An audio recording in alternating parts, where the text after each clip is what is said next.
Hello and welcome to the Overland Journal podcast. I'm your host, Matt Scott, and I'm with my illustrious co-host, Scott Brady. That's right. And we have one of my favorite people in the world here today, Emily Miller. You may know her from the Rebelle Rally and Legend. a lot of other things that she's done. So thanks for being on. It's Yeah, been hey, thanks for having incredibly us. overdue for you to be here. Yeah, absolutely. So, Well, hopefully I don't underwhelm you.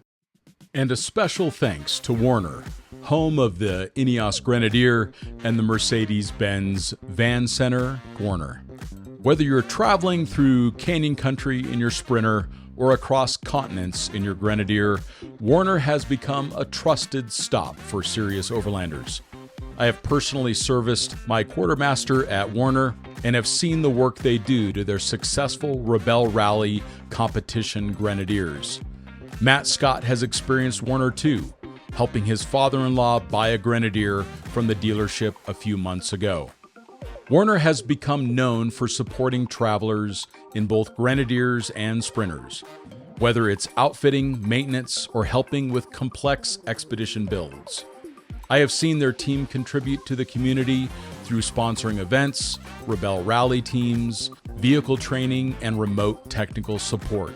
It also helps that Tony Warner is an overlander himself, so he is committed to fitting high-quality components and helping fellow travelers. As a thank you for the podcast listeners, they are offering $500 off a new or used Ineos or Sprinter, or 10% off parts and service, up to $500. Just tell them you heard about it on the Overland Journal podcast. Thanks again, Tony, and the Warner team for your support of this week's podcast. You never have. And you've been on, Paul can attest to this, but you have been on the top of our list for years now to get on the podcast. So the fact that we finally got a chance to... I said I was going to quit if you didn't get on. That's true story. Story. Yeah. So the Rebelle Rally is a multi-day. How many days? It's 12 or... It's now 11 days. 11 days. So it's an 11-day navigation rally that takes place. It started in, usually it goes mainly in Nevada. It started in California a few times, usually ends around Glamis. It's what, 1,000 kilometers? More than that now. It's about 2,500 kilometers. 2,500 kilometers is crazy. It is. It is long. It's technically the longest endurance off-road rally in the United States. So it's 8 days of stages, and it's primarily in Nevada and California. And the reason is you have the largest sections of uninterrupted public land, so that you're not having to do a small section and then hop off on a pavement and drive around private land or a wilderness area. And so the other thing that I love about California and Nevada is you have these amazing opportunities to have every stage feel different. You know, we went up to some great areas in Canada. We've been to some other places across the country and done some 1 or 2 day kind of experiments. But after a while, everything kind of looks the same. But in California and Nevada, also like the borders of Utah and Arizona, you can drive 50 kilometers and then it feels like you're on the moon. And then it feels like you're in the middle of high alpine. And so it keeps everybody super interested. So that's kind of motivation for staying in this part of the world, is it makes for a super epic multi-day rally. And I would suspect that it also just really helps with logistics, because so many of your sponsors are going to be based in the Southwest. Many of your competitors, just geographically, are going to be based in the Southwest. So it probably just makes it easier to handle. Yeah, you would think so. At first it started that way, but now we have really reached so many people across the country and now across the globe. We have a lot of partners that are even from the East Coast. But it's really great because you don't have to worry about people driving onto private land and us getting shut down. Yeah, sure. Yeah. And where are you finding that most of your international competitors are coming from? Well, really, they've been coming from, let's say, Canada, England, France, New Zealand, South Africa. Amazing. Yeah, but the rally's really been filling up. So we have a lot of international interest, But then the rally fills up so fast when we open it that, you know, even with time zones, we find that things can fill up in hours. So if you're listening to this and it's international, Yeah. you know, be Adjust your ready clocks. to like hit the button. Yeah, adjust your clocks for sure. I mean, and it's just been so cool to see, you know, not only how successful that the event has been overall, but how its profile has grown, how its reputation internationally has grown, and also how the caliber of competition continues to elevate. And for me, that's always a good sign of health within any event, is that you know, new people are coming in, people of higher profile are coming in, manufacturers are paying more attention to it. To me, I think it's one of the most important events that we have in motorsports and travel and rallying in the entire country. Thank you. Yeah. Is there a single automotive manufacturer that doesn't do the Rebelle Rally? I mean, you have so many now. It's crazy. There are a couple, I could call them on the carpet. Hey, I let's don't think I will. Let's do that. Yeah, let's call them on the carpet. You want me It was to? interesting. I was on the first Rebelle Rally, and That's to see right. how it's grown. This is the 10th anniversary. It's the 10th anniversary. It feels like it's been going on forever, and it started yesterday all at Yeah. the same time. That first one, we had a rally of our own. It was fun. It was fun. We have a lot of stories that might not be able to be told. That's all getting lost. Yeah, yeah, yeah. You know, if you're not getting lost, you're not having fun for sure. So I would love to back up a little bit so that because people know that Emily Miller, that is the leader of this incredible organization that's made an impact into so many people's lives. But there had to have been a series of events in your own life that brought you to that point that the Rebelle Rally was even possible. So can you please, you know, give us, you know, take as much time as you need, but tell us about the events that you competed in, the racing that you did, the international racing that you did, your own business. Help kind of paint the picture of what made not only the Rebelle Rally possible, but in my opinion, the reason why it's been so successful. Oh, boy. We'll make this really fast, and then we'll go back to the manufacturers that haven't done the rally yet. We're going to call them out. We're ready. We are. We're I'm ready. Yeah. Because we designed it for them. Mm-hmm. It's designed for stock manufacturer vehicles, Yeah. so they should all be there. It is such a shame that Pagani is not there. Can you believe it? Hopefully they're calling on Monday. So I guess the quick story is I came from a background, actually my degree is more in sports medicine. I always say I have a kind of a glorified PE degree, but I got an opportunity to race for a legend, which is Rod Hall. Mm-hmm. He passed away. I call him my dirt dad. He was amazing. He's one of the most winning racers in the history of off-road. So consistent. Yeah, so consistent. He still has the longest string of unbroken race wins at 35 race wins. Wow. Just amazing. And I was very fortunate that he taught me how to drive off-road. I met him at a meeting. I own a sports marketing company. And I had worked with tourism authorities, different clients, all in the sports world. I came from a background too myself. I'm, avid skier, cyclist, snowboarder, love the backcountry, very comfortable in the backcountry, and I love cars. My dad loved cars, but I had never raced cars and never really thought I had the ability to, the financial means to, etc. And Rod asked me to race for his team and drive one of his cars. He had a multi-car team.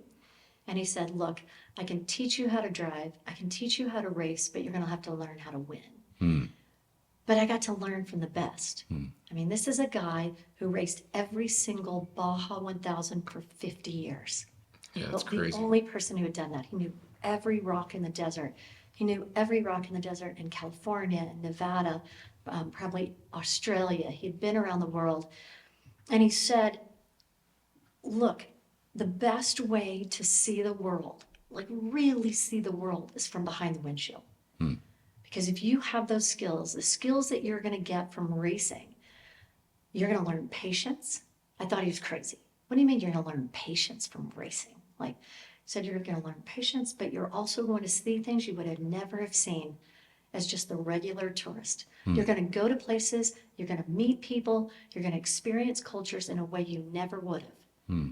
And, you know, I love Baja, I love the desert Southwest, but he was right. And he kind of put that bug and kind of lit that fire for me to go to other places and compete, adventure, and use those skills. And so he taught me the skills of driving a stock manufactured vehicle, how to take care of it, how to not break it, the importance of not breaking a stock car. You know, we weren't racing trophy trucks, we were in stock manufactured vehicles. And really, really important skills. And then I decided I wanted to do more international racing. And some things changed. We were a factory team that during a very interesting time in our history, some of the auto manufacturers went bankrupt, changed things with our team and a lot of other teams, but I didn't want to stop those adventures. But in the process, I decided I wanted to go international and I wanted to do more endurance events. I love last man standing. You know, let Yeah. it go till the absolute bitter end because I am not going to give up. And in fact, I would love to do a Rebelle where it's like we just beat everybody down until the last person says, okay, I give. And one person's like, okay, we're going to go 10 more kilometers and then we're done. Amazing. I would love that version of the Rebelle. But what I did is I decided the first thing Rod said is I had wanted to really compete in the FIA World Championships of Cross Country Rally. I really kind of set my sight on that for stock cars. But the first thing I did is I learned about the Rally Aisha de Gazelle in Morocco from a family member who lived in Africa. She had seen it. She said, it's this event, it's all women. And I said, okay, well, you know, it's not for speed. I hadn't done a race that wasn't for speed, you know, or a competition. And it was for stock, pretty much for stock cars. And so Rod said, that's a great place for you to start. You couldn't have a support team. We were used to having support teams, lots of team members, but I had to learn navigation. No one, and I didn't know any women who would do this with me because when I was racing, there were really no women out there competing. And so I talked to one of my best friends, Wendy Fisher, Olympic ski racer, two-time world extreme skiing champion. Wow. And she hates to say no. She's like, Italy Fisher. The FOMO is strong with her. Yes. And she said, yeah, sign me up, I'll go. And then I think she wasn't sure what she goes, oh, well, I hate math and all these things. But Wait, what am I doing again? You can't print this out on MapQuest? but she was great. And so we actually ended up taking navigation courses from Coast Guard Auxiliary. We learned navigation. I didn't learn navigation. I pretended like I learned navigation. Wendy did the work. We went over there. We had a situation. I'm going to spare you the details, but I just did a TEDx talk on it.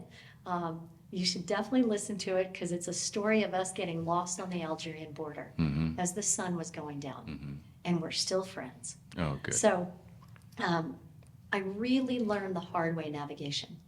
And I really found that it's such an incredible skill. And in off-road racing, you know, you're really like following a GPS, you're looking at course markers. But what I loved is that I really had to learn how to navigate. And it translated so well into backcountry skiing. You know, driving into and venturing into the middle of nowhere, taking your mountain, hiking peaks. And so I really kind of fell in love with the navigation side of it, but I learned everything the hard way. In fact, our classes today, I've been an off-road driving instructor for over 20 years. Now I've been a navigation instructor for over 15 years. And a lot of the things I teach have been lessons I learned the hard way, but also the lessons I see people the mistakes I see people make over and over again. And so I started the Rebelle. What are some of those mistakes that you see people make over and over again with navigation? Oh, okay. Scott, we don't have that much time. Yeah, you're like, I wonder if I do these. I'm sure I do. not preparing enough before you go, not understanding the fundamentals of underlying GPS distance, direction. So it's time, speed, distance, direction, which are all numbers and math. I hated math growing up, hated math. I wish I'd been taught math and geometry through navigation. It would have probably really engaged me a lot more. But people don't do the pre-prep. They don't know what really latitude, longitude, they don't know what the blue dot means or the arrow on their GPS. They have no idea. Like what does it take to get to that dot? Yeah. Or what is the dot? What's that data? What is the data that is the dot? I think people tend to think they know navigation, but they also train what they're good at because it makes you feel good. And when the lessons get hard or confusing in navigation, you kind of tend to shut your brain off, or it makes you nervous. So you don't practice that. You practice what you're great at. But the thing that bites you out there is the thing you're not good at. I think the mix of navigation and motorsport is really interesting because motorsport is like a combination of money and seat time, and they both require money. So going fast in the desert is a skill for sure, right? It also requires a lot of money. Where the way the Rebelle Rally is set up is you can win that not based on driving skill. I mean, it's hard, it's challenging, but you can win that based on navigation. And it's one of those things where effort really, like if you really, really, really put the work in, you put the preparation in, the money aspect doesn't matter, right? You can go in a stock vehicle. I mean, hell, you could in concept do it in a rental car and throw some stuff in the back of it if you really wanted to. People have. Yeah, I love that. Yeah, I love that is amazing. That is amazing because, as we know, what is the most popular or what is the most durable and capable car in the world? That's right. Any rental car. Any rental car. Every rental car is So- four-wheel drive. Yeah, so go to fly into Las Vegas, go to Hertz, rent a Jeep. That's right. Call Nina Barlow. Yeah, call Nina Barlow. Well, yeah, Nina's Jeeps are nice. Don't beat up Nina's Jeeps. Yeah. But it's just the cool thing, right? Because motorsports has become so expensive. And the Rebelle's not cheap. But when you compare it to other forms of motorsport, like, I mean, it's not $3,000 an hour to just operate the car. Right. You know, it's It's I think by it's design. fascinating. Yeah. I did not want a competition or these skills that are so important to learn that you're going to say no because of the dollar. So it's attainable. In fact, it's even priced, to tell you the truth, the cost of registration does not cover the logistics costs to operate. Thank goodness we have great partners that believe in it because I don't want someone to say no. So it's been priced like a ski trip, a surf trip, a medium level safari, something that you can work Because toward. what You does the can Rebelle save the Rally money for. cost? Like, what's the entry fee now? It's just shy of $16,000, but that's 11 days. It's 48 meals. It's your mechanics. Some of them cooked by Drew Deckman. Who by a has, 4-star Michelin chef. yeah, he has 4 stars. But you know what? Yeah. And that's not the price. I mean, fortunately, Drew loves this. Yeah, I priced out the taco trucks. They're not cheap. It's really like we built 3 base camps. And in that's the for 2 desert. people as well, It's for right? So 2 that's people. It's basically, and then you've got your fuel, and then you've got some safety equipment. So for about you generally couldn't do like a $10,000 cruise person. for that for 12 days. You can't do a cruise. Not for 2 people. No. I mean, maybe if you're in like If you're going to the Cabo. bottom of the boat. You're looking at underwater. Oh, I just watched the poop cruise documentary. Oh, no. And I will never do a cruise ever again. Something that you can do. You can raise the money for. You can save the money for.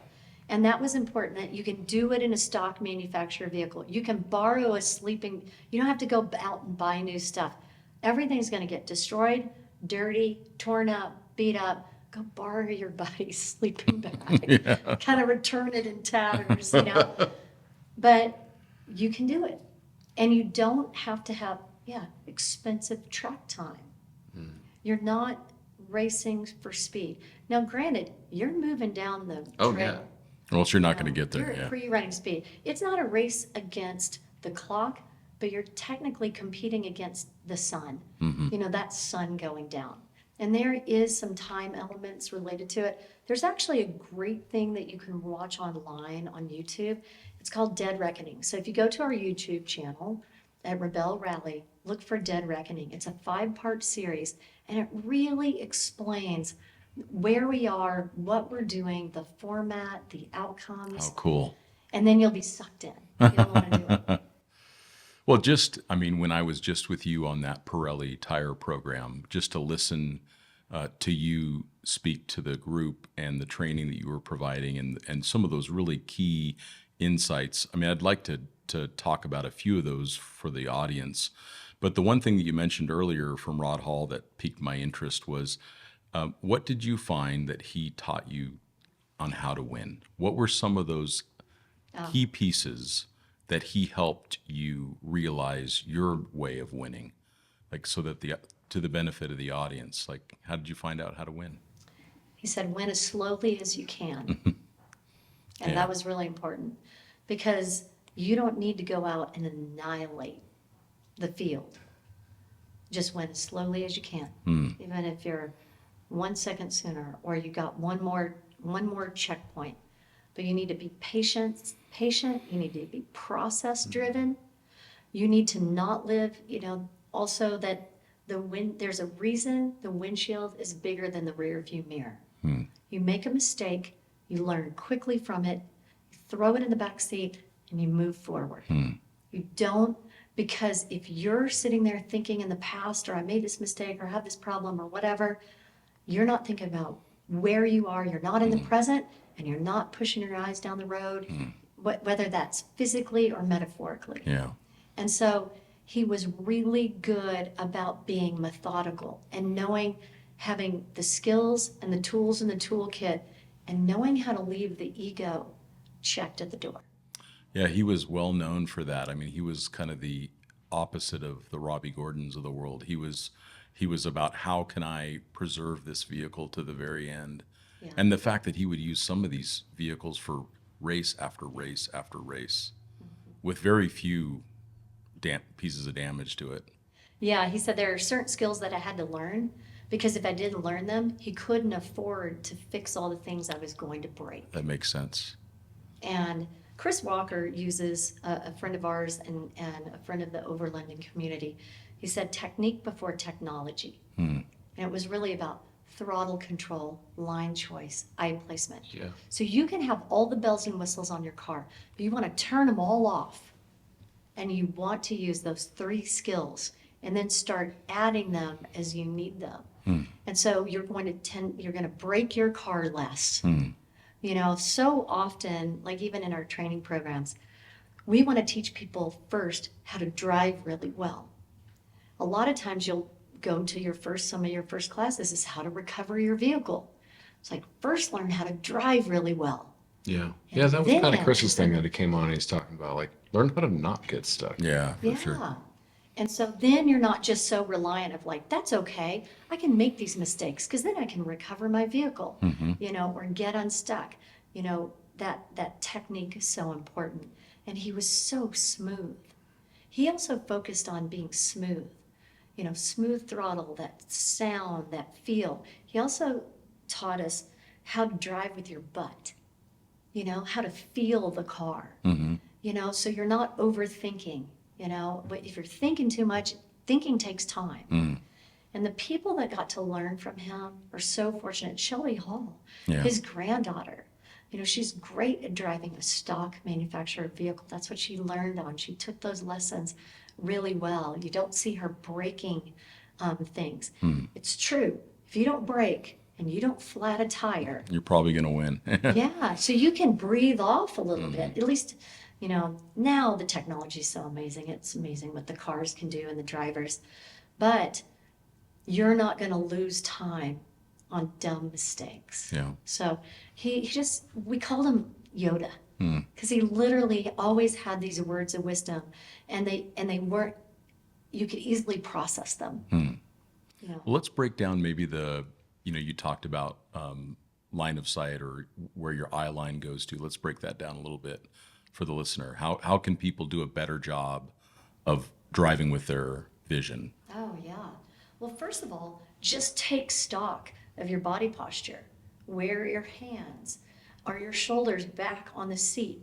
Are you fitted into your seat? Are you in a good posture? Are your arms hanging, on, like, get your seat fitted. I always say you're driving or you're piloting a 5,000-pound killing machine. You better treat it like a piece of high-tech sports equipment. Imagine if you were skiing. Now goes away from your eyes. But first you got to get set up in the car. So imagine if you're skiing and you have a size 8 foot, but now you're in a size 10 ski boot. You think you're going to turn that ski well? No. Are you going to get hurt? Yeah. You're not going to have as much control. So you start first with your seat and your body position. Then just take stock of where do you put your eyes? How far do you push your eyes down the road? In off-road driving, especially when you're picking up the pace, you're looking far down the road at the thing that's going to change what you're doing. So you're in this position, you go, oh, something's coming up, I'm going to need to change my throttle position or my line. And you've got to make that decision early. And one of the reasons why is when you're moving at 60 miles per hour, you're moving at 88 feet per second. You're going fast. When you're even just doing 30 miles per hour, you're moving at 44 feet per second. And then if you actually look how far you can see in front of your hood, it's maybe 15 to 17 feet. So you can't be staring at the hood. That's why you got to trust your spot. When you're going slow, you got to trust your spotter. You got to look early. You've got to make decisions early, and then you can't fixate on it. It's just like when you're riding your mountain bike. You stare at that rock, You're going to hit it. you're going to hit the rock. For sure. So you got to push your eyes down the road. So first you want to see how far you're looking down the road straight at the next thing that's going to change what you're doing. Then you've got to look through your turns. Most people, when you look at a turn, they're looking right here. At the you apex, need to look yeah. through the turn so that you set the turn up, because the rest of your body is going to match what your eyes are doing. So you're going to give just enough steering input and just enough throttle or brake to go where your eyes are telling it. That's the information. And then all of a sudden you move your eyes, then you adjust. But what's cool about off-road driving, pavement driving, and I know you love it too, it's really fun. But what's way more fun is off-road driving, because now you've got a lot more three-dimensional space. You're going up hills. So not only through corners, so then you got to look over the top of the hill. Most people fixate right in the middle of the hill. And you know what you do? Give it just enough throttle.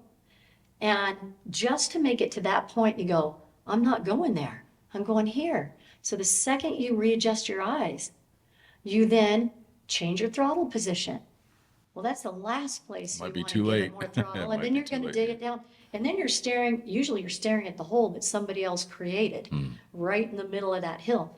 So you want to drive with your eyes. And so we used to teach with Rod and myself, we would teach throttle control and line choice. And then we'd say, why are people having so many problems? Why are they not getting the throttle control and line choice? Why are they making these decisions? And you sit right seat with them and you realize it's because of where they're putting their eyes. And if you can fix the eyes first, a lot of that throttle control and line choice fixes itself. I hope Amazing. that explains it. Yeah, absolutely. And then the other two ones, it was throttle position and brake Throttle control, and it's really pedal control, I pedal would control. say. Sure. But we call it throttle control, but it really is throttle control. Most people think of throttle and brake as slowing you up and speeding you down. But also what it does is it controls the weight of your car. And then you put steering, and then you can do it intentionally and really have incredible control off-road. So you want pedal control. Yeah, you can kind of think of it as like a balance board, right? Yeah. So you've got your car's like this. So you hit the throttle, car does this, or brake or whatever, your gears, car does this. You're turning, where's the weight of that car going? So what we try to do first is really help people understand where the weight of their vehicle is. And then what's that doing? When you have a lot of weight on the front and you put in steering, boy, your car will turn really well. All of a sudden you hit the gas, weight's back here, but your steering is up front. Yeah. Now your car won't steer. So it helps you understand oversteer and understeer. But we don't try to get into the language and the words and vocabulary. We try to get people to understand the feel of the car. To experience it. Yeah. Well, speaking of that, I need to go drive a car around the track with a Russian arm. So you're doing I'm gonna a let Russian I'm gonna let you guys finish up the Hate to see you go. conversation. That's And okay. thanks for riding with me, going out. That and was so dancing with fun. me the That other was day. amazing. That I was finally great. got to ride along with Emily Miller. She was like railing on the dunes. It was awesome. Me too. We got way up the top of one of the dunes. Yeah, it was so good. So The thing that I found is that Rod has been the voice in my head now for the rest of my life.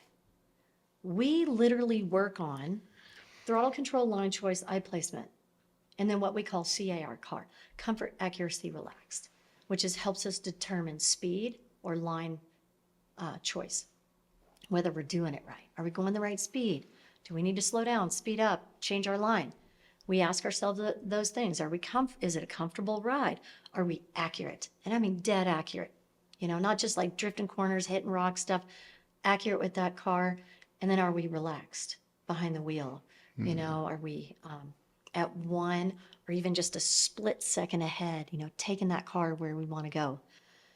But if you can really work on throttle control, line choice, eye placement for the rest of your life, and I keep working on it, and you can keep I mean, that's what getting most better at it. motorsport is those is. fundamentals, right? No matter if it's road, no matter if it's street, off-road, whatever. And you're either reinforcing good or you're reinforcing bad. Yeah. One or the other. There's kind of no gray area.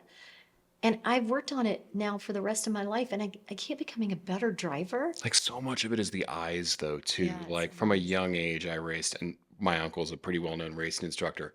Always slap my helmet, eyes. He would slap my helmet and eyes. My dad, same thing, slap your helmet, eyes. You're Yeah. looking through, you're looking ahead. You have to know where you're going. You've already Yes. committed to the turn when you're at the turn. You've got to do it. Well, in off-road, the example there would be you get into a really technical section and you've brought your eyes in trying to pick lines real close to you. And then all of a sudden, it's gone. Yeah. That obstacle, now you got to get your eyes up. The You can 88 feet stand there. a second is like super powerful for people to really understand it. Like you think like how fast you're actually moving, Yes. right? Get those eyes up. Mm. Yeah, Rod, same thing, would just punch me on the shoulder. Look up. Look up. Yeah, and sometimes you have to say to your teammate next to you, the person sitting next to you, hey, if you see my eyes down after a real technical section, remind me to pick them up. Yeah. That's why it's really good to always be a student. The second, and this happens to me, especially in the dunes, the second I go, oh, I'm pretty good at this, I usually get slapped. It's like a bolt of lightning hits me and something goes wrong. It's like always be a student and always be working to get better. There's It's so always more that fun. you can learn, right? Like there's Yeah. always these different levels, no matter your experience, especially in motorsport, because there's just always somebody. There's always somebody faster, or Yeah. it's motorsport with more money that could make you go faster. But Or somebody who's training hard, putting in more Yeah. time. But it's good quality time. yeah, If you're going to put in time, put in good time, put Mm-hmm. in quality time. yeah. One of the things you said about win the race as slowly as possible. That's going in my mind, and then also the vision, the keep looking ahead, and those are two things that are just like fundamentals in life. Yeah. You want to win the race, but you also want to be able to do the next race. You don't want to Yeah. beat up the car because that costs money. And if you're just driving like a jackass, you might be able to win one race, but then you're gonna Ricky Bobby the next one, Oh, right? totally. Yeah, and you see So- that, people doing this. Oh yeah. They're inconsistent. Like it's Right. always like, well, we're both Formula One geeks, right? Like Totally. there's now like the like super consistent Oscar Piastri, and then there's the slightly less consistent Lando Norris, and it's like that's the difference between the two, right? Is you get the one stupid move that you shouldn't make because you're just not really paying attention. Or you're worried about somebody else's race. Yeah. Or where somebody is on the track or whatever. We can go down that. I love Well, that rabbit hole. that applies to this life too. Is how many people get paralyzed looking at what other people are doing Ugh. rather than running their own race, right? Yeah, that's what I love about the Rebelle is you have route A, route B, but route C, and you don't know which one you're on. Yeah. So you can't look at where someone else is and know if they have the same checkpoint as you, if they're making the right decision. You have to get everybody out of your brain. Yeah. Because the second you're thinking about everybody else, you are wasting energy. They've gotten in your head, so they're already beating you in the Rebelle. You have got to keep your eyes on your own paper. I mean, you have 10-hour and days focus. at the Rebelle Rally, Easy. and Sometimes you more. only have so 10 much hours of competition. competition. Yeah. Yeah. And you only have so much mental capacity in the day, and you don't want to write those checks to somebody else, right? You got to write them to yourself. No. And the second you start trying to outthink what someone has done, you don't know what they've done. You don't know where they are. You don't know what they're doing. And you don't know if they're in Group A or Group B. They might not have the same points as you. Yeah. I watch people drive up to a black diamond checkpoint, which means it's unmarked. You have to make the decision that, yes, I'm at the point. Click your tracker. I see people drive up to it, right on it. And then they kind of start looking around. They go, oh, there's so-and-so over there, and they've won this thing before. And then they start questioning themselves. Yeah. And then they drive off of it and drive away, and they miss it. I tell people to read the book. There's a great book called Blink by Malcolm Gladwell. There's some really great books that help you realize that your gut is this giant supercomputer. It really is. Hi, Scott here. I just wanted to take a minute to talk a little bit about expeditionportal.com. Expeditionportal.com is our website, and it's also our community forum. We are celebrating 20 years of expeditionportal.com this year in 2025, and there are nearly 300,000 members on the community forum that talk about incredibly diverse topics all around the world. Unique vehicles, things like Land Cruisers and Land Rovers, and what to do at the border with Ethiopia and Africa, all the way to some of the favorite campsites and adventure stories from the community. We also have the homepage, which is filled with nearly 6,000 articles that are all available to you for free right there on expeditionportal.com. We have 2 to 5 articles per day that go up on the website that are written by our very experienced staff, which includes global travelers like Graham Bell and Ashley Giordano. I have many articles on there and many contributors like Dan Grech and others from around the world. So please take a minute and check out expeditionportal.com. It's a great way to support the podcast and to connect with the community. I think that your gut is right more than it's wrong, and it's almost always right. Like, what you're meant to be doing, especially in like a competition setting, right? You start second guessing yourself, and the other thing that I like that you said is like the windshield is a rod thing, but the windshield's bigger than the rear view mirror. Yeah. And I was kind of quiet after that, and I'm like looking through and thinking through my own life, and I'm like, oh man, I could really take that to heart. Like, there's so much more ahead of you. And what's behind you is literally like, it's like, you got to treat it like it's in the back seat. Because when you're in a race, that's what you instinctively do. You mess up a corner, you hit a line weird, you whatever it is, right? You bottom the truck out or whatever the mistake is, you have to keep moving and you have to just get it over.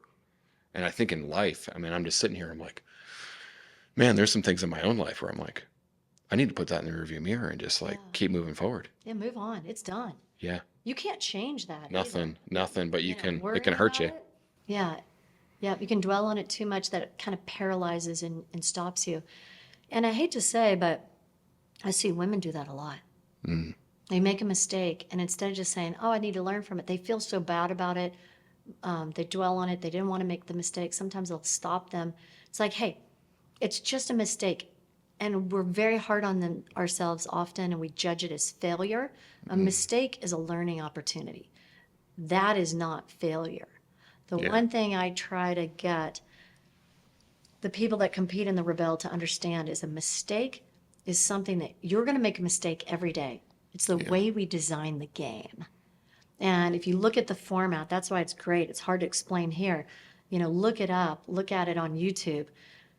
because you're not gonna get 100% score every day. You're just not. So I that mean, means like, you nobody made a does. mistake. Nobody I, does. I think it's so fascinating that like you have some of these competitors. I'll use like Nina Barlow for an example. She was there at the first one. She eats, sleeps, and breathes this stuff. She trains people. She doesn't win every year. Right. Like, I mean, she's good, right? But it's interesting. Like, I'll watch her like at the few Rebels I'm at. She's in the zone, but you see her get frustrated, but then you see her just kind of keep moving, right? She and her teammate, Terrelyn, they are really great at rebounding from a mistake. So people think that they don't make mistakes. They assume they don't make mistakes. They make mistakes. They'll say it, but they can rebound and just go, oh, made a mistake. And they laugh it off. We are not curing cancer out there. Yeah. Just move forward. Because what's so great about endurance events is it really allows you to come back. You know, we really wanted a competition where you can make a mistake, but throw the Hail Mary pass. Yeah. And you can come back from a mistake. Well, I mean, there's new teams that come in and they're competing at the top, and like that's always the interesting thing for me with Rebelle is that well, the top 10 is always people who put the work in. Yes. You know, like that's the common denominator is that there's always the work and the effort put in. But people do come from the outside and then walk in and they're in that top 10. They've done the training, they put the work in, you know. Frankly, I But mean, they've trained a lot. from the outside, I'm like, I always like one of my jokes is I'm like, at the Rebelle, like the driver's like the Uber driver. You know, it's like maybe the driver kind of gets the glory sometimes. And it is technical driving, you know, it's fast. There's no disrespect there, but the navigation is what this is all about. The navigator hard. deserves so much glory. Like, you know, if the podium had like a little higher step at first, it should be the navigator, right? But you know what's happened is over the 10 years, people have really become students of the game. Yeah. And now the best teams are both teammates are great navigators. So Yeah. that driver's a You great have to navigator. understand where. So it's divide and conquer. Yeah. Because the driver isn't just if you're now just waiting to be told where to go, you're wasting time. Do you think that the competitors that place lower, one focuses too much on the driving and one focuses on the navigation, and they're not really kind of, I'm going to say, swapping seats? Or do you think most people are trying to do both? There are a number of factors. I think a lot of people, when you see the lower scores, not making decisions quickly, Yeah. spending too much time on checkpoints maybe earlier in the day, not thinking about how to manage their time, not being able to communicate quickly and directly. Yeah. Because you can have all the skills in the world, but if you can't work as a team, you're not going to make it. The other thing that they do is the drivers do wait for direction. They haven't learned the skill on how to complement the navigator. And sometimes they're trying to, and they have the skill, the navigator doesn't want the help. Yeah. Sometimes the navigator wants the help and the driver doesn't have the skill.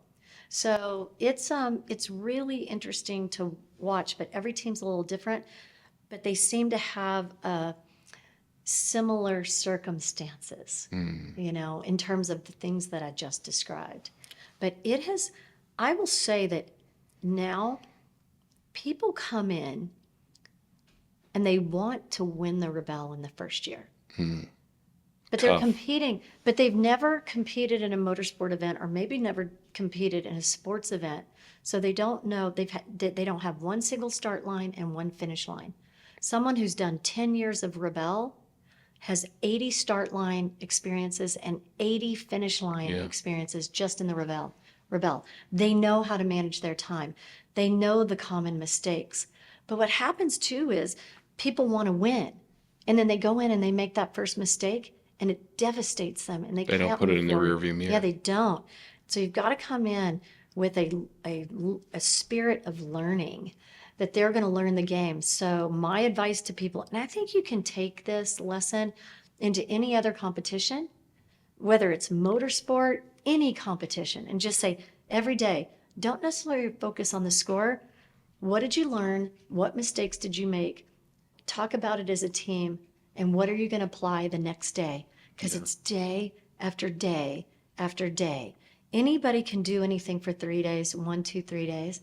But if you just keep doing that and you apply the learnings every day and you don't get your head caught up in that score, you're going to find that you climb that ladder. So that's my advice to people in any kind of competition. Yeah. Focus on learning and getting better. Rod said, you can't know how to win until you learn how to finish. Yeah. You have to get to the finish line first and then go, oh, that's what it took. Now I can start refining and applying and go, ooh, I'm strong here, I'm not strong there. I mean, isn't that the same thing in our work, in our career, in our profession, whether we're learning a new sport? Same thing. Yeah, and I think with the Rebelle, you also have like, I mean, you're also camping and you're also in the, in the bivouac every night, and like that is not easy. Like you're It's with not. a lot of other people. Yeah. It's October in Nevada. It can be 100 degrees, or it can be 20 degrees. Yeah. It all happens, and I mean, just like 10 days of motorsport, and then 10 days of that event. Like it's challenging, like genuinely challenging. Like, I mean, a lot of desert racing, it's wake up, go run really hard for a day, and then crack a beer at the end and you're Yep. done, but to do that over and over and over again, like there's nothing else like that here. And you're not calling home. No. You don't get to call home. You don't have your cell phone. You didn't make a mistake and then get to go post a pretty picture. You aren't a jerk to your teammate. Make a mistake, blow it, and then go post a pretty picture on Instagram and goes, hey, look at me. Look how cool I am. Yeah. You don't get to do that. You have to sit with your mistakes. The Rebelle Rally is an extreme endurance event. Where else do you go, 11 days? You're taking your tent down and up without help of anybody else 6 times. You might have 3 nights. I'm saying this from what we've had. 14 degrees, all the water's frozen, you're freezing, you can hardly move your hands. And then by the finish line, it's 114 degrees. And you have to have enough equipment, but you don't want to overpack your car. So it's It's the endurance thing beatdown. that I don't think that people like really get. Like you're in that car all day and your brain is on, whether you're the driver, whether you're the navigator, whether you're working together, and then it doesn't really stop. And people aren't like going to bed at 7 o'clock. They're practicing their navigation, because you give the maps and the kind of the stuff the night before. Nope. No. The morning up. Oh, it's the morning I wake up. everyone up at 5 a.m. normally with the cowbell. Yeah. They come in, they get never their once heard that. materials. No, you haven't. Next time you're on the rally, I'm going to ring the cowbell really hard. They come into the tent, they grab a coffee, they start plotting. They have coordinates. They either have latitude and longitudes or heading and distances from known locations. Sometimes they have a rally road book that is, where you have to do math calculations. And you're doing that at 5 a.m. After not really sleeping. Not really sleeping. It's cold, you're freezing, or maybe you broke your car. So that means you had to stay up all night. So even if the mechanics are working on it, you don't get to go to bed. This isn't like off-road racing where you go, hey, give me a race prep, see you in the morning. You're not the rock star. You're out there. And There you is are no with the helicopter mechanics. taking you to the Suites Hotel in Loretto. That's true. And I know a lot of off-road racers who go, I couldn't do the Rebelle. And they're tough as nails. Yeah. But you have to stay with your mechanic. You have to stay there until your car is finished. A teammate has to be there. So you might have stayed up all night and never got 1 ounce of sleep, and now you got to start all over again the next morning. And that may be day 7, and you're on 2 hours of sleep a night. So people And that train. affects your performance for that day. That's the thing. Like when you're tired, like everything becomes a lot harder. Yeah, it does. And now it's windy. Then you're in a windstorm. And you look at, there was a Formula One race this past week at Silverstone. Mm-hmm. And the ones who were great at driving in the rain had great races. They did. Yeah. And the ones who aren't comfortable, you could even hear it on their radio. All the rookies were done, right? Like, Yeah. Well, I guess Antonelli just retired the car because what's his face ran into him, but every other Yeah, but rookie done. you need to train in the rain. Mm-hmm. You need to, in the Rebelle, you train how to deal with paper maps in a windstorm. Sit in front, and people go, well, I can't go out to the desert, and I live in New York City. Get a fan and blow a fan at high speed, on your counter while you're trying to plot a map. There are all sorts of ways that you can do that. But like I said, it applies to everything you do. Don't train for when everything's just perfect. Yeah. Make it hard. Find ways to train hard. I think it's cool how many people that I've noticed continue to come back and compete at the Rebelle. Like there are so many multi-time competitors. Obviously, that shows like it's either addicting, either you're putting a little something in the coffee in the morning and people keep coming back, or they just like they're getting a lot from it, right? Yeah. Interestingly, like Toyota puts in their max limit of teams of seven corporate teams, and their engineering teams, and from different departments, R&D, manufacturing engineering, fuel cell, etc. And they actually put their teams in for leadership and teamwork development. They said there's really nothing better. You can't get that many Yeah, and life and Toyota's work lessons that pretty fast. methodical with their leadership development. I mean, they kind Yes. of wrote the book on a lot of this stuff, right? Yes, and you really get to see it holds a mirror. Any kind of extreme endurance event holds a mirror up to yourself about how good you are under pressure, but not just how good you are under pressure, but for a long period of time. Yeah. And the Rebelle and endurance events sometimes reward the person who's maybe not as skilled at the sport, but actually has a very strong, tough, and learning growth mindset. Yeah. And it rewards those people. And if it doesn't, you think you have this growth mindset, or you think you have this learning mindset, and then you get out there and you go, I could do better. Yeah. I have stuff to work on. A lot of people also, it's addicting. There's also a great community. For sure. Where in the world, I've seen these articles lately. I turned off my cell phone for a day. Could you do it? Well, and it's like, this is what it was like to turn off my cell phone for one day. And we go, okay, you do that in the Rebelle for 8 days. And you know what happens? The magic happens. Yeah. You get connected. You forget that that you have email, that you have things going on, and you're so in the moment. And the connections become so strong. It's like and the detox bonds- camp in a way, It is. like, It is. and it's so hard to get that these days. I mean, we all do this overlanding thing. We're traveling to these remote places, but now it's so easy to be connected. Starlink. Yeah, like we're all camping together and I have the power of God. I have the Starlink. Yeah. I have the button and I know that I can't turn the button off because people will be mad. But your Starlink went off last night and we were camping next to you. And we were like, oh my gosh, the Starlink's down. Turn on our Starlink. And you're like, no, it's okay. But it just goes to show you how disconnected, when you're thinking about this device, you've kind of stepped away from the people and nature, just even ever so slightly. So, or a lot. But the bonds formed are so strong. And also people leave a lot on the table. The other thing that happens is it's so humbling. And usually we all need a pretty good humbling.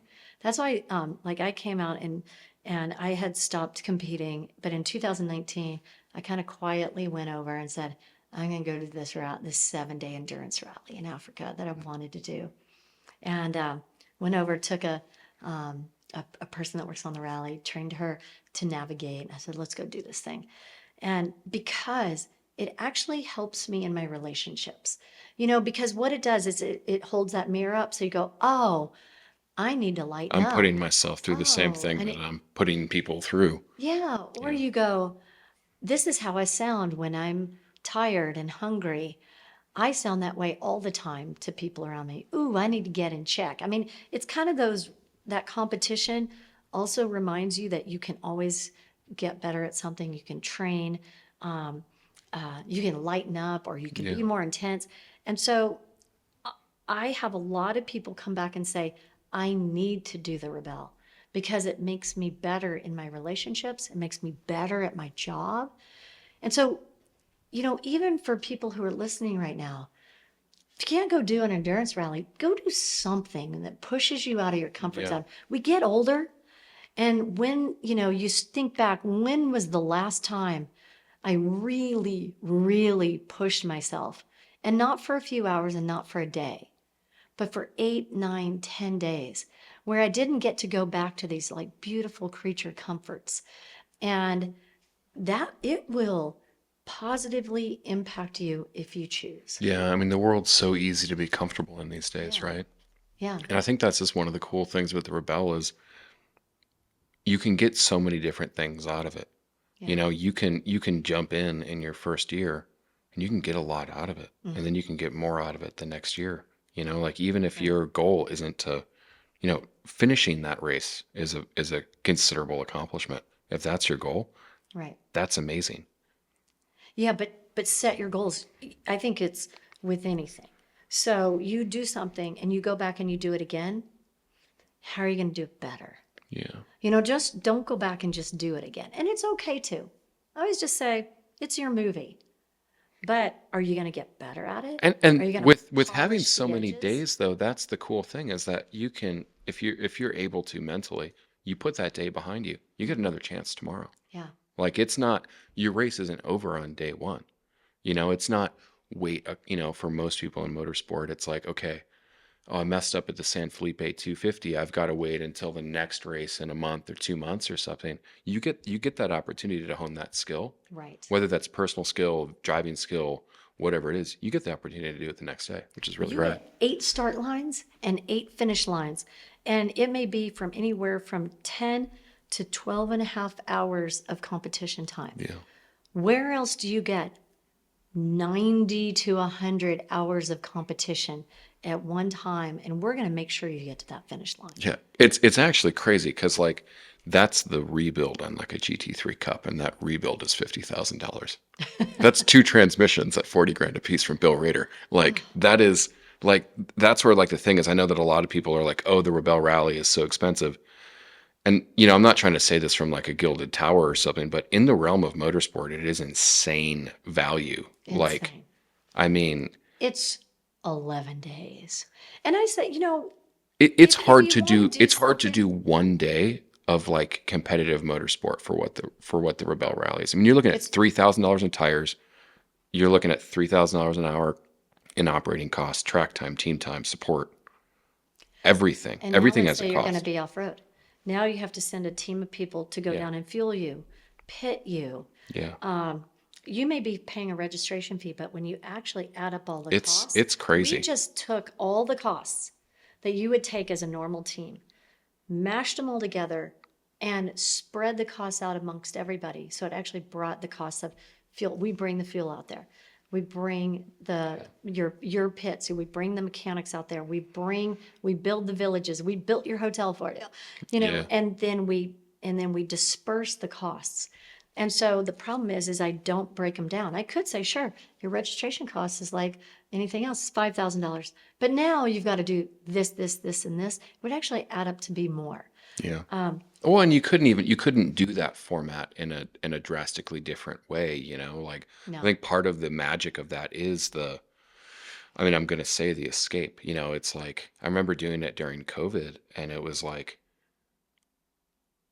yeah, it was a challenge because it was COVID, but you were already in your bubble, right? It's Yeah. like that once you got your test and you're gone, you're in your little bubble, you're gone, you're in your own little world. And that's, I mean, It's expensive. You want to go race a Baja 1000?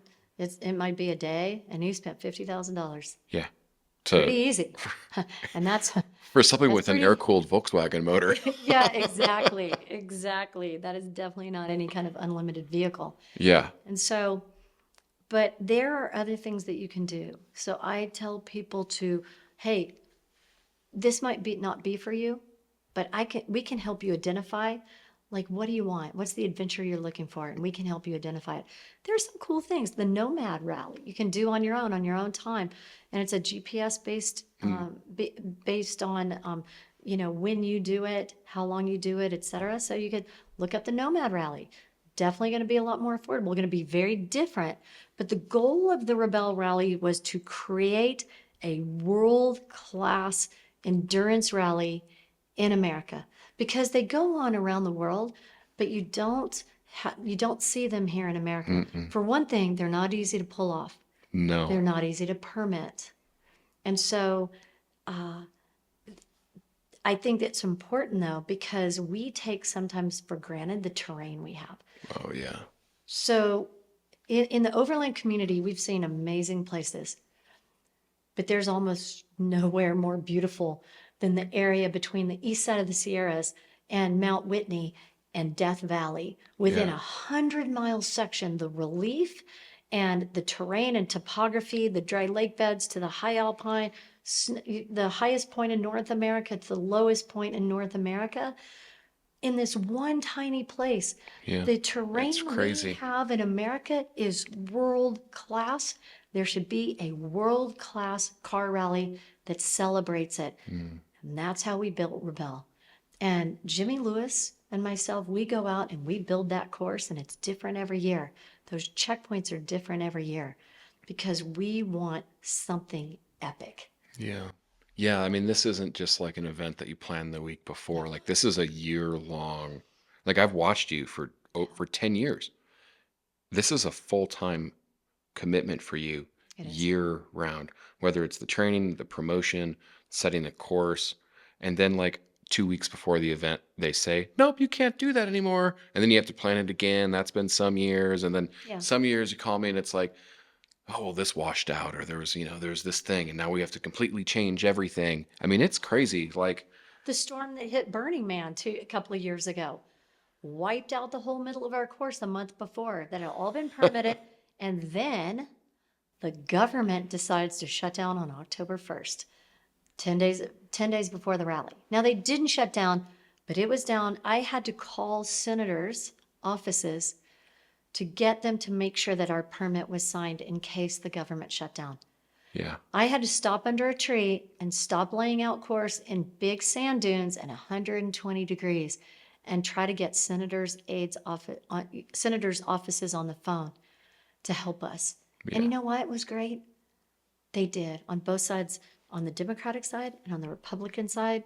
They came and they said, yes, we're going to make sure that the Rebelle Rally happens. that's awesome. Isn't that great? But every October or September, Something. the government has to fund the budget.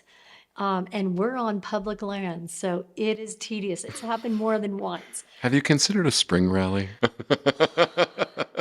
Have I considered just calling it a tour and I go on tour too?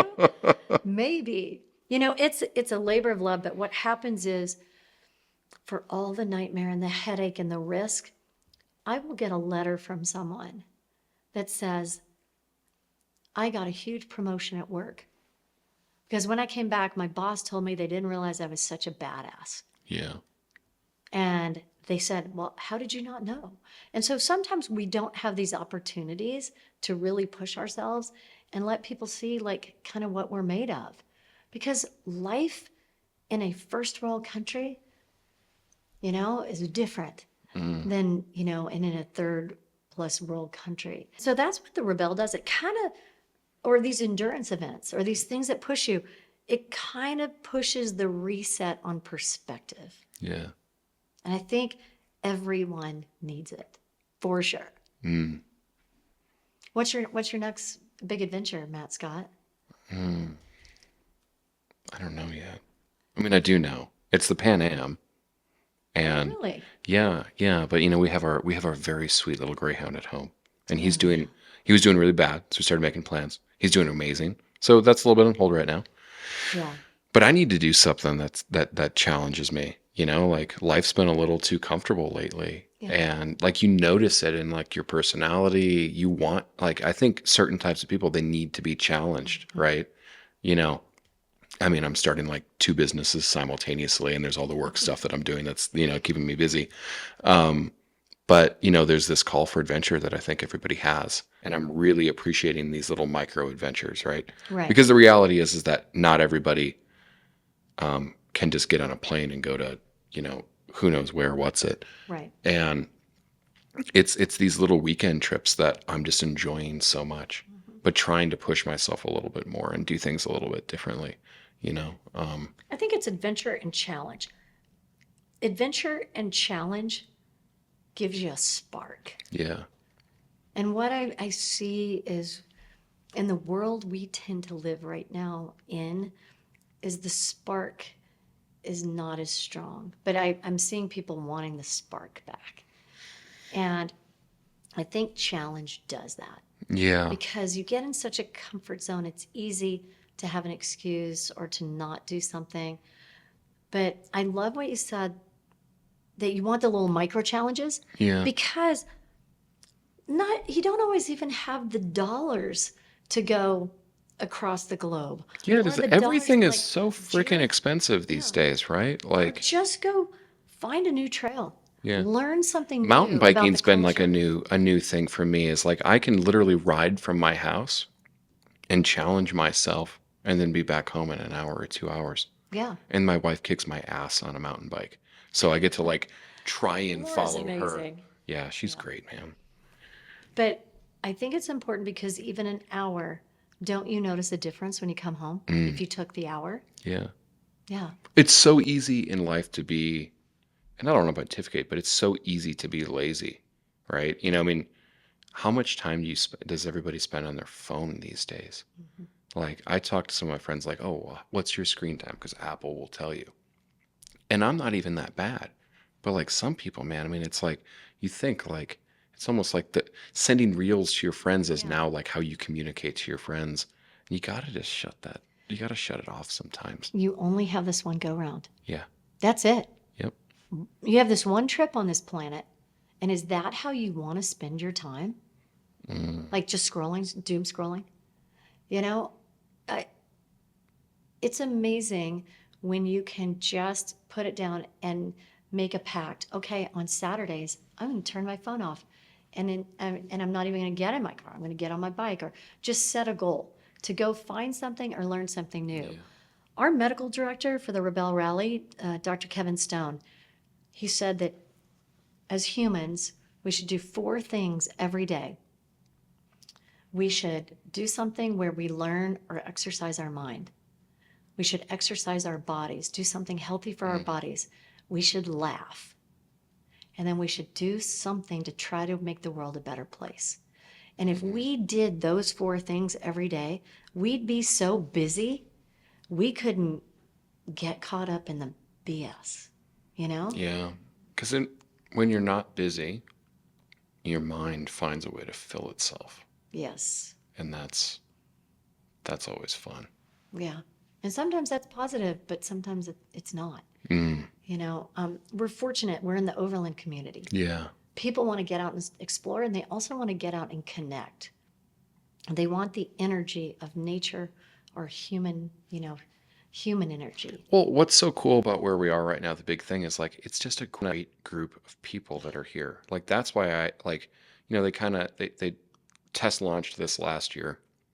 I've been to so many of these events and they all kind of suck now, right? It's like I've been talking about, it's just, you go to a booth and it's just like hired, whoever they could find locally hired marketing staff, or it's this, or it's some soulless conglomerate company or a car company or whatever. And it sucks, where this event has been so good and refreshing, and it inspires you to go and do things, Yeah, and that's real important.